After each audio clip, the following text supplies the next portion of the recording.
Yo, Trey 23 back in with another video. Going to be talking about the games that just happened. The New York Knicks, Miami Heat, Golden State Warriors, Los Angeles Lakers. Los Angeles Lakers, Golden State Warriors is a game I've been waiting for all day. I'm going to talk about that, obviously, at the end because it's the second game that happened. The New York Knicks. New York Knicks got a dub against the Miami Heat. It was a really good game throughout. It was a good game down the stretch. Julius Randle had 25, 12, and 8. Jalen Brunson had 30. Josh Hart had 14, 11, and 9. And RJ Barrett had 24 points.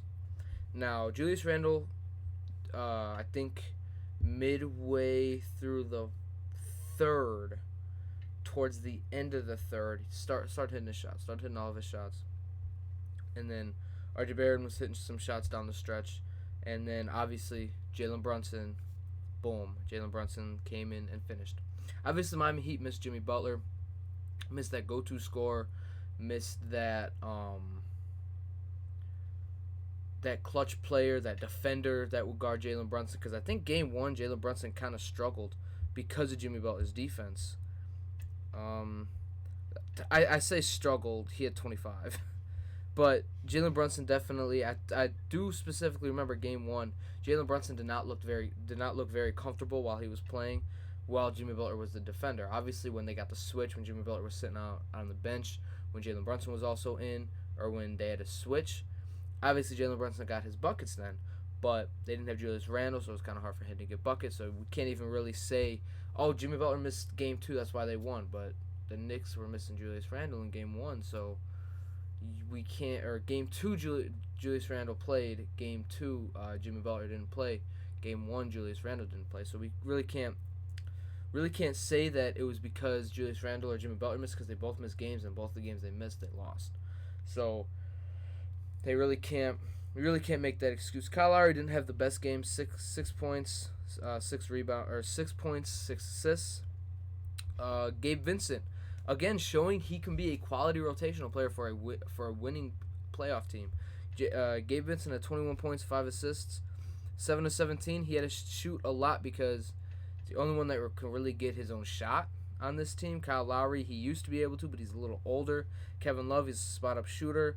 Caleb Martin, you don't really want him handling the ball too much. Bam Adebayo, I don't know what's going on with Bam Adebayo. He just had 15, 8, and 6. That's not a bad game, but for someone that wants to be in the Defensive Player of the Year conversation, someone that's an All-Star almost every year, someone that wants to be that guy, it's kind of disappointing that he's only having 15-point games. What happened to the Bam Adebayo that was catching lobs, hitting mid-range jumpers, hitting them close shots, and having 20 to 30 points per game with 10 to 15 rebounds? That's really what that's really what the Miami Heat need when it comes to winning this series, winning against the 76ers or the Boston Celtics. They both got size. The Sixers just have Embiid, but that's a big boy. That's a big boy. They also have Paul Reed, who's been grabbing boards. Then you got the Celtics, who have Al Horford, Robert Williams off the bench, and Blake Griffin. If he gets minutes, he will grab some rebounds because he's been a hustle player the past few years of his career. So what they really need, obviously, Kevin Love is going to grab his rebounds. Kevin Love will grab rebounds when he can, but they need Bam Adebayo to average double-digit rebounds in order for them to win to do anything in the playoffs this year. Yes, they beat the Milwaukee Bucks. The Milwaukee Bucks did not play their best basketball. Mike Budenholzer did not make the adjustments, and also Jimmy Butler was him in that series. Jimmy Butler 56, 44, crazy clutch games, just doing everything for them. Lost Tyler Hero, lost Victor Oladipo. They win a series against the number 1 seed, the favorite to win the championship. Second round, Jimmy Butler goes out with an injury. I think he's going to be back Game 3. But it's just this Miami Heat team is good. Last game, Jimmy Butler got injured like midway to towards the end of the fourth quarter, and he finished the game, but he didn't play this game. And Gabe Vincent gave him 21, Caleb Martin gave him 22, Max Strus gave him 17. So it's not like they don't have players that can play. Hayward Highsmith, he's a quality rotational player. It's just he's not someone you want to play big minutes in the playoffs. But yeah, this Knicks and Heat game was amazing. It was fun. 1-1 going into Miami. But probably the best series that's going to happen this year. At least so far. Warriors Lakers. It was in Golden State, which is crazy. Golden State's a 6th seed and they have home court advantage. Crazy. Kevon Looney had 23 rebounds. Anthony Davis had 23 rebounds. D'Angelo Russell had 19 points. Steph Curry had 27, 6, and 3. Klay Thompson had 25. Klay Thompson was shooting that ball. LeBron had 22 and 11. Jordan Poole had 21. Andrew Wiggins had 15. Draymond had 6, 4, and 7. Gary Payton had a pretty nice putback dunk, and that was the only points he had. It was a great game. The rebounding, the shot making, the defense, the runs. Down the stretch, the Warriors were down 112 to 98. Next, you go to the bathroom. You go get something to eat. You go get something to drink. You do anything for 5 minutes. The Warriors are up 114 to 112, or they're tied 112. It was so the last 2-3 minutes before the final 2 minutes, so it was 5 minutes to go. From 5 minutes to 2 minutes was crazy. The Warriors went on a crazy run. Steph Curry hitting a nice shot. Klay Thompson again hitting a nice shot. Jordan Poole hitting a crazy shot. The defense, the rebounding by Kevon Looney was amazing. Thought the Warriors were going to come back and win this game. Steph Curry grabs the ball, comes down court. He gets double teamed, triple teamed, throws it to Jordan Poole, takes a 30-footer. 9 seconds to go. Jordan Poole was having a good game. 21 points, 6 assists, 1 steal, was shooting what? He shot 46% from the field. How many threes? I think he hit 4 threes. Oh, it's not letting me. Oh, this is dumb. This is stupid. I don't like this. He had 6 threes. Shot 6 of 11. Shot 54%. So obviously he was shooting 60% when he took that shot. Obviously, was it a terrible shot? No. Is it the shot you wanted in that spot? No. Is that the person you want to take in that shot? No. You would want Klay Thompson or Steph Curry to take that shot. It was a terrible shot. And this is the thing. Jordan Poole was having a good game. He wasn't he made a couple dumb plays, but that happens with young players. He comes in off the bench and he's that guy. He's the guy that gets up these shots. Yes, the last series he didn't play very well until Game 7 or Game 6. I don't remember which one. Game 5, 6, or 7, he had a pretty good game. But that shot, bro, that messed it up. The Lakers lost that game. The Warriors gave it to them. The Lakers lost that game down the stretch. The Warriors gave it right back to them. It was a close game. It was a 1-2 point game with whatever amount of time left. It was a 3-point game with 20 seconds to go. They get it. Get down court. Curry's double teamed. Obviously, he just hit a clutch shot. Passes it to, I think he passes it to Draymond maybe, or he passes it right to Jordan Poole and he just pulls up for a 3.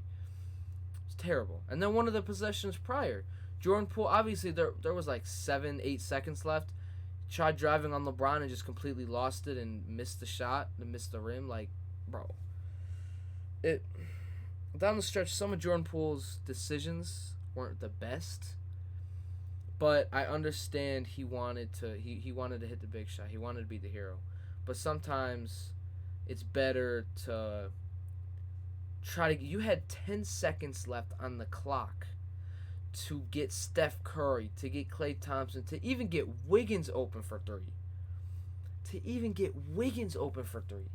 And you take a contested 30-foot jumper. You were shooting great. You were playing good. I was enjoying watching you play, Jordan Poole. I was enjoying the game you were having. And you had to ruin it by taking that shot. And, bro, okay, no more Warriors talk. The Warriors played a good game. It was a good game. Third quarter, kind of iffy. Start of the fourth quarter was, again, kind of iffy. Towards down the stretch, about to midway point of the fourth quarter, Warriors were playing not very good at that point. They went down by 14, 15 points, came back. Jordan Poole takes the dump shot. Game's over. This is LeBron. This is the Anthony Davis I want to see. This is the Anthony Davis the Lakers have been waiting for. 30 points. He had what? I want to say he had 20-some points in the first half. Yeah, he slowed down a little bit, but D'Angelo Russell was locked in. Austin Reeves started getting a little bit into his groove. He didn't have the points, but he got a little bit into his groove. Dennis Schroeder had a good game. He had 19 points, and he had a couple clutch shots, or a couple clutch free throws. Had a nice steal. Played good defense. Rui Hachimura only played 11 minutes. He had 6 points. Jared Vanderbilt had 8 points, 6 rebounds. LeBron had 22 and 11. This is LeBron, like this playoff run for the Lakers. I haven't seen LeBron have the ball that much. It was D'Angelo Russell, Anthony Davis, Austin Reeves, Rui Hachimura, Dennis Schroeder. It was all them having the ball, honestly, a lot down the stretch. And throughout the entire game. LeBron's been a spot up shooter. Every once in a while, he'll get the ball, he'll get it on the block, he'll back him down, or every once in a while, fast break passes to him. He's still gonna rise up for a dunk. But I think we're really starting to see age catch up to LeBron this playoff series. Game 5 of the Memphis series, he played terribly. He shot 1 of 8, 1 of 9, maybe even 1 of 10 from the 3. Did not shoot very good. We've seen him settle so much more. The beginning of this, the start of this game with how the Warriors were playing at the start of this game, I almost turned the game off I didn't almost turn the game off, but I almost stopped paying all my attention to it because of how good the Warriors were playing and how bad the Lakers started off. And then the Lakers came back. It was a close game. Like I said, about like the fourth quarter, Lakers start pulling away a little bit, and then here come the Warriors, just hitting all their shots, and then they missed that shot. They missed the shot that would have tied it, and it probably would have went. I would have loved to watch overtime. I would have loved to have overtime in this game, but he takes the shot. He misses the shot that would have possibly sent them to overtime, unless the Lakers hit a game winner. We never know what would happen, and boom, the game is over. And again, great series. This is a fun series so far. And it's only game 1. 5-point win for the Lakers. Game 1 was absolutely fun. And I can't wait for game 2. I want to say Thursday is the next game. I can't wait for Thursday. I cannot wait to watch this series on Thursday. Tomorrow, we got 76ers Celtics. I'm gonna make another video and I'm gonna talk about that too, because that James Harden performance was crazy. I didn't get to talk about it yesterday. I'm gonna talk about it today, and then I'm gonna talk about what I expect if Embiid plays, if Embiid doesn't play, blah blah blah. Shout out to Embiid for winning MVP also, by the way. Please like, comment, subscribe.